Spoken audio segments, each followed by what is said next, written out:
Welcome to spark academy. मैं हूं नूर और आप देख रहे हैं 15 minutes management PYQ series with Noor. तो मैंने आपको जैसे कि लास्ट वीडियो में बोला था कि हम 5 क्वेश्चंस करेंगे, बट क्योंकि जो वीडियो है वो काफी लंबी हो गई थी एक ही क्वेश्चन में, इसलिए बाकी की जो 4 क्वेश्चन हैं वो हम इस वीडियो में कवर करेंगे, दैट इज पार्ट 2।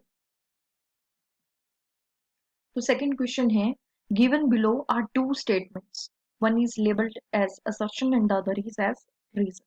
तो assertion क्या बोलता है कि जो investors around the world are demanding socially and environmentally conscious options in equities, bonds, ETF, exchange traded funds और हेज फंड्स। ठीक है, तो ये क्या कह रहे हैं कि जो इन्वेस्टर हैं वो डिमांड कर रहे हैं कि सोशली और इन्वायरमेंटली ऐसे ऑप्शन होने चाहिए। ठीक है, इक्विटीज में भी और बॉन्ड्स में भी। रीजन, कारण क्या है कि क्लाइमेट चेंज इसका और इन्वायरमेंट इसका क्या है, कारण बन चुका है, डिफाइनिंग फैक्टर बन चुका है कंपनीज। और लॉन्ग पर्सपेक्टिव्स की वजह से भी क्या है, ये एक सिग्निफिकेंट हो जाता है, इंपॉर्टेंट हो जाता है। ठीक है, तो ये आपके पास दो स्टेटमेंट है और इन स्टेटमेंट को आपको बताना है कि असर्शन और रीजन, क्या ये सच में इसका रीजन है या नहीं है, और दोनों स्टेटमेंट्स ट्रू है या फिर नहीं है। वीडियो को पॉज कीजिए और आंसर दीजिए। तो देखिए, बिल्कुल सही बात है कि आजकल जो इन्वेस्टर्स हैं वो क्या कर रहे हैं, डिमांड कर रहे हैं socially and environmental conscious options होने चाहिए, क्योंकि हर एक जो कंपनी है वो क्या कर रही है, ग्रीन पर्सपेक्टिव को लेकर के चल रही है कि ग्रीन। ठीक है, तो रीजन भी यही बिल्कुल सही डिफाइन कर रहा है, क्योंकि आजकल यही है, बिल्कुल लॉन्ग टर्म पर्सपेक्टिव्स की वजह से ऐसा हो रहा है कि भी जो, ताकि जो क्या है, कैपिटल ऐसी जगह लगाया जाए जहां पर क्या है, क्लीन वाटर को बढ़ावा दिया जाए, एयर को ज्यादा बढ़ावा दिया जाए। तो दोनों ही ऑप्शंस बिल्कुल सही हैं और रीजन बिल्कुल ये भी ठीक है। तो both A and R true and R is the correct explanation of assertion. ठीक है, तो आपका इसका आंसर क्या हो जाएगा, ए हो जाएगा। तो ये देखो, नया जो कंसेप्ट आया है दैट इज ईएसजी। तो ईएसजी की जो फुल फॉर्म है वो है इन्वायरमेंटल, सोशल एंड गवर्नेंस। तो आपको ये याद रखना है। तो बिल्कुल जो इन्वेस्टर्स हैं वो आजकल ये जो नॉन फाइनेंशियल फैक्टर्स हैं इनको भी एनालाइज कर रहे हैं। ठीक है, ताकि भी कहीं जो कंपनीज हैं उसको कोई रिस्क तो नहीं है इसमें कि फ्यूचर में उनकी जो कंपनी है उस पर कोई फाइन्स लग जाएंगे हैवी, या फिर कुछ भी, ठीक है, रिस्ट्रिक्शंस लग जाएंगे गवर्नमेंट की तरफ से। तो वो ये सारी चीजें देख रहे हैं इन्वेस्टर्स कि ग्रोथ अपॉर्चुनिटीज हैं या नहीं है, क्योंकि कंज्यूमर भी आजकल कॉन्शियस हो रहा है। ठीक है, तो ये ईएसजी जो मेट्रिक्स हैं ये वैसे मतलब पार्ट नहीं है, मैंडेटरी नहीं है फाइनेंशियल रिपोर्टिंग का, लेकिन स्टिल जो कंपनीज है वो क्या कर रही है, डिस्क्लोजर करती है, इन सारी चीजों का दिखाती है अपनी एनुअल रिपोर्ट्स में कि they are also moving towards green. ठीक है, तो ये है। तो एनुअल रिपोर्ट और in the standalone sustainability report में भी दिखाते हैं। थर्ड क्वेश्चन है, disruptive innovations in business are दो। तो ये डिसरप्टिव इनोवेशंस इन बिजनेस में क्या होता है, ठीक है, तो आपको बताना है, वीडियो पॉज कीजिए, आंसर दीजिए। तो देखते हैं पहला ऑप्शन क्या कहता है, create a new market by offering value products. तो एक नई मार्केट क्रिएट करना, क्या करके, वैल्यू प्रोडक्ट्स ऑफर करना, बिल्कुल ठीक, इसको ही हम बोलते हैं डिसरप्टिव इनोवेशन। तो पहला ऑप्शन ठीक है। दूसरा भी पढ़ लेते हैं, इन्वॉल्व ऑफ न्यू टेक्नोलॉजी, बिल्कुल नई टेक्नोलॉजी, नया बिजनेस मॉडल क्या लेकर के आना। ठीक है, वैल्यू प्रोवाइड करना किसको, मार्केट को, ये भी बिल्कुल ठीक है। सी, डिस्प्लेस स्टेब्लिश, डिस्प्लेस मतलब ऑलरेडी जो स्टेब्लिश्ड है उनको डिस्प्लेस कर देना, साइड कर देना मार्केट लीडिंग फर्म्स को, प्रोडक्ट्स को एंड अलायंसेस को, बिल्कुल ये भी ठीक है। तो डिसरप्टिव इनोवेशन की तीनों ही जो फीचर इसमें एबीसी ऑप्शन दिए हुए हैं तीनों ही ठीक है। तो आपका आंसर क्या हो जाएगा, D, all of the above. चलो जानते हैं डिसरप्टिव इनोवेशंस के बारे में और। तो जो लेटन क्रिस्टेनसन है, ये इन्होंने पॉपुलराइज किया था, क्रिस्टेनसन है, इन्होंने पॉपुलराइज किया था डिसरप्टिव इनोवेशन को। ठीक है, अपनी कौन सी बुक में, द इनोवेटर्स सॉल्यूशन। ठीक है, तो ये 1997 में आई थी। तो इनोवेटर्स सॉल्यूशन, तो अब इसका मतलब क्या होता है देख लेते हैं हम। ये क्या है कि नया प्रोडक्ट या नई टेक्नोलॉजी लेकर के आना, जो पहले ऑलरेडी एक्सपेंसिव थे या सोफिस्टिकेटेड गुड्स थे, सर्विसेज थे, कि उनको और एक्सेसिबल बना देना कि जो लार्जर मार्केट है वो भी उनको खरीद सके। तो बिल्कुल डिसरप्टिव इनोवेशन की ये डेफिनेशन आपकी बनती है। और जानते हैं डिसरप्टिव इनोवेशन के बारे में, तो इसके 3 मेन एलिमेंट है जो आपको ध्यान रखने हैं, ठीक है, from exam point of view. तो पहला क्या है, ये क्या है, सोफिस्टिकेटेड टेक्नोलॉजी को बिल्कुल सिंपल बना देता है, ठीक है। उसके बाद दूसरा आपके पास क्या है, low cost innovative business model. तो जो बिजनेस मॉडल है वो कैसा होता है कि जो प्रोडक्ट्स की या सर्विसेज की जो कॉस्ट है उसको लो कॉस्ट पे प्रोवाइड करो। थर्ड क्या है, इकोनॉमिकली कोहेरेंट वैल्यू नेटवर्क। तो एक वैल्यू प्रोवाइड करता है, ठीक है, एक नेटवर्क क्रिएट करता है इकोनॉमिकली, ठीक है। तो ये तीनों के तीनों ही क्या है, इसके एलिमेंट हैं। तो आपको एग्जाम पॉइंट ऑफ व्यू से ये ध्यान रखने हैं, वेरी वेरी इंपॉर्टेंट। तो एक जो आपके लिए एक और मैं कंसेप्ट लेकर के आई हूँ इसी के साथ, एक होता है डिसरप्टिव इनोवेशन और दूसरा होता है सस्टेनिंग इनोवेशन। अब इन दोनों में क्या डिफरेंस है हम वो देखते हैं, क्योंकि अगर एग्जाम में आज इससे क्वेश्चन आया है तो कल को वो इससे रिलेटेड कुछ ऐसा यहाँ से भी क्वेश्चन पुट आउट कर सकते हैं, ठीक है। तो ये भी इंपॉर्टेंट हो जाता है।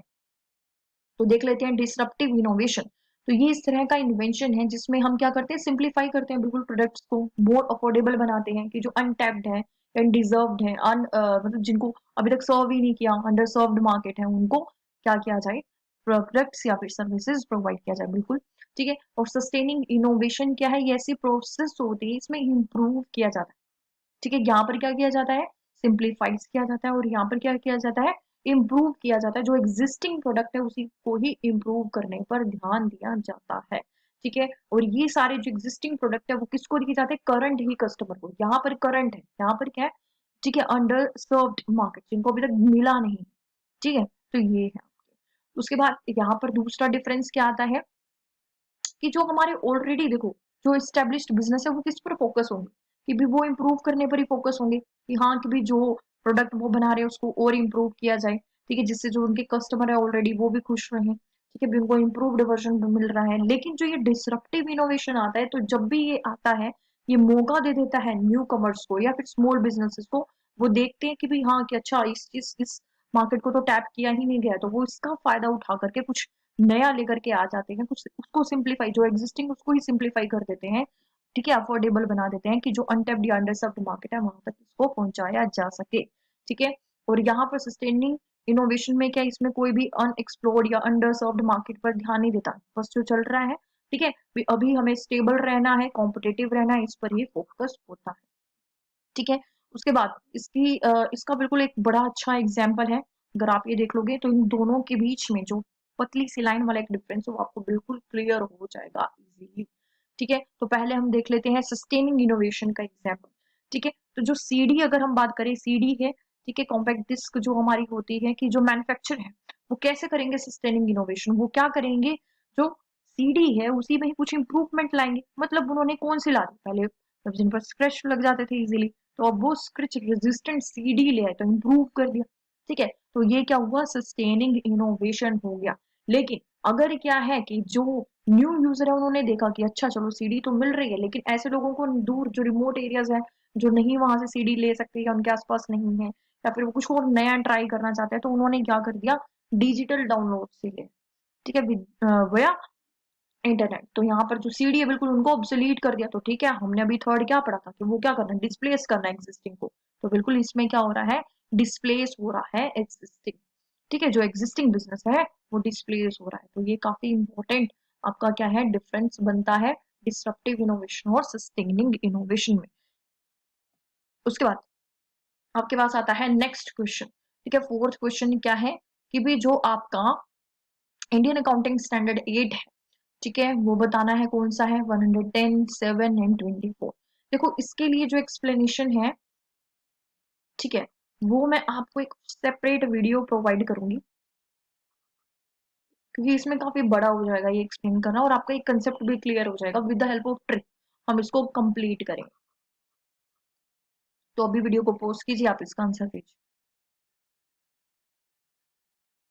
तो आंसर इसका आपका देखिए क्या बनेगा, जो इंडियन अकाउंटिंग स्टैंडर्ड 8 है, ठीक है, वो हमारा क्या बताता है, accounting policies, changes in accounting estimates and errors को ये बताता है, ठीक है। और जो हमारा 110 है वो क्या बताता है, वो हमारा बताता है कंसोलिडेटेड फाइनेंशियल स्टेटमेंट्स। तो ये सेकंड और फोर्थ हमारा कहाँ पर है, तो बी में भी है और सी में भी है, तो इसका मतलब अभी हमें और देखना पड़ेगा। जो इंडियन अकाउंटिंग स्टैंडर्ड है 7, वो हमें क्या बताता है, वो बताता है हमें स्टेटमेंट ऑफ कैश फ्लो। तो आंसर क्या हो गया इसका? सी हो गया। तो अगर आपको 3 आते हैं तो आप इजिली इसका आंसर फाइंड आउट कर सकते हैं। तो फोर्थ हमारा इंडियन अकाउंटिंग स्टैंडर्ड 24, तो ये आपको ध्यान रखना है, related party disclosure. Next question देखते हैं। नेक्स्ट क्वेश्चन हमारा क्या बोलता है कि under the sick industrial companies act 1985, तो आपको बताना है कि एक सिक इंडस्ट्रियल कंपनी की डेफिनेशन क्या होगी।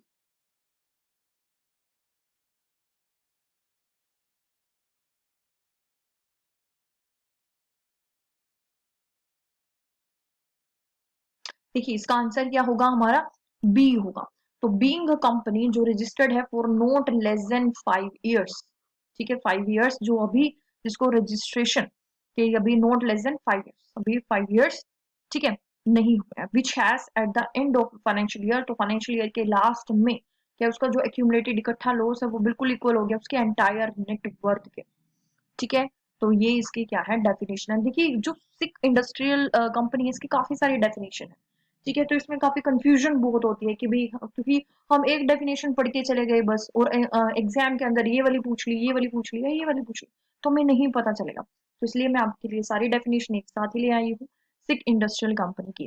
तो जो भी अभी हमने करी वो ये वाली थी कि industrial company being a company registered for not less than 5 years which has at the end of the financial year accumulated losses equal to or exceeding its entire net, तो एक ये डेफिनेशन। दूसरी क्या है जो कि सिक इंडस्ट्रियल कंपनीज एक्ट 1985 क्या बोलता है कि सिकनेस क्या है? सिकनेस है कि अगर आपको कैश लॉसेस हो रहे हैं टू कॉन्जिक्वेंट लगातार 2 इयर्स में फाइनेंशियल ईयर्स में, और जो आपका लॉस है ठीक है यहाँ पे कैश लॉसेस की बात है और यहाँ पे एक्यूमुलेटेड जो इकट्ठा लॉस है वो इक्वल हो गया है आपकी नेट वर्थ, ठीक है, at the end of the second financial, अगर आप सेकंड फाइनेंशियल ईयर की बात करें मतलब पहले साल भी हुआ लॉस दूसरे साल भी लॉस हुआ, तो जो दूसरे साल में लॉस हुआ वो आपने देखा कि जो एक्यूमुलेटेड लॉस हुआ जब आपने इकट्ठा चेक किया तो वो नेट वर्थ के इक्वल हुआ या उससे ज्यादा भी, ठीक है। तो एक ये डेफिनेशन, ठीक है। थर्ड डेफिनेशन देखते हैं। तो सिक इंडस्ट्रियल कंपनी का मतलब क्या है? वो यूनिट होती है जिसके जो एक्यूमुलेटेड लॉसेस हैं किसी भी फाइनेंशियल ईयर में इक्वल होते हैं या फिर 50% इक्वल टू 50% होते हैं या उससे ज्यादा होते हैं, ठीक है। किसका? Of average of net worth of during four, ठीक है, जो इमीडिएटली प्रेसिडिंग जो पहले वाले 4 जो साल थे उसका जो एवरेज नेटवर्थ निकला या तो उसका 50% या फिर उससे ज्यादा, ठीक है, आपको क्या हो रहे हैं एक्यूमुलेटेड लॉसेस हो रहे हैं। और एक और आता है इसमें कि आप क्या है फेल्ड, आप रिपे नहीं कर पा रहे हो अपने डेट 3 कॉन्जिक्यूटिव क्वार्टर्स के अंदर, ठीक है। जब क्या हो रही है डिमांड कर रहे हैं on demand made in writing, writing मतलब जो आपके क्रेडिटर्स हैं जो आपसे पैसा लेने वाले हैं कंपनी वाले, आप वो डिमांड करें कि हमें हमारे क्या दो 150, लेकिन आप दे ही नहीं पा रहे हो, फेल हो रहे हो 3 कॉन्जिक्यूटिव क्वार्टर से ऐसा हो रहा है, तो इट मीन्स आपकी जो कंपनी है या फिर जो यूनिट है वो क्या है सिक है। तो एक ये भी क्या है इसके डेफिनेशन है। तो यहाँ पर आपको ध्यान रखना है 50% और मोर ऑफ किसका 4 इयर्स, ठीक है, ये 4 इयर्स या फिर फेल्ड हो रहे हैं रिपे करने 3 कॉन्जिक्यूटिव क्वार्टर, ठीक है, ये आपको ध्यान रखना है। ओके यहाँ पर कैश लॉसेस 2 आपको ध्यान रखना है, ठीक है। ओके और यहाँ पर एट द सेकंड फाइनेंशियल, उसके बाद लास्ट जो इसकी डेफिनेशन है according to sick industrial special provision act 1985, जो सिक इंडस्ट्रियल कंपनी है वो होती है जो रजिस्टर्ड अभी जिसको हुए 7 साल नहीं हुए 7, ठीक है। देखो 5 वाला भी है 7 वाला भी है लेकिन आगे डेफिनेशन अलग है, which is showing accumulated losses और इक्वल टू और exceeding it's net worth at the end of financial year, यहाँ तक सेम है लेकिन यहाँ पर क्या आ जाता है and has suffered cash losses also during that, उसको कैश लॉसेस भी हुए हैं financial year and immediately president मतलब उस साल में भी हुए और उससे पहले भी हुए हैं उससे कैश लॉसेस, तो ये भी क्या हुई एक आपकी सिक इंडस्ट्रियल कंपनी हुई। तो ये 4 जो आपकी मेन डेफिनेशन है, ठीक है, तो ये आपको क्या रखनी है ध्यान रखनी है किसकी सिक इंडस्ट्रियल कंपनी की। तो क्वेश्चन कहीं से भी आता है और इसमें से क्वेश्चन पक्का आता ही आता है। अगर आपको वीडियो अच्छी लगी है प्लीज लाइक कीजिए सब्सक्राइब कीजिए, ठीक है, नीचे कमेंट कीजिए ताकि हम ऐसे ही मोटिवेट होते रहें और आपके लिए ऐसे ही पीवाईक्यूज लेकर के आए और कंसेप्ट भी लेकर के आए। Thank you so much.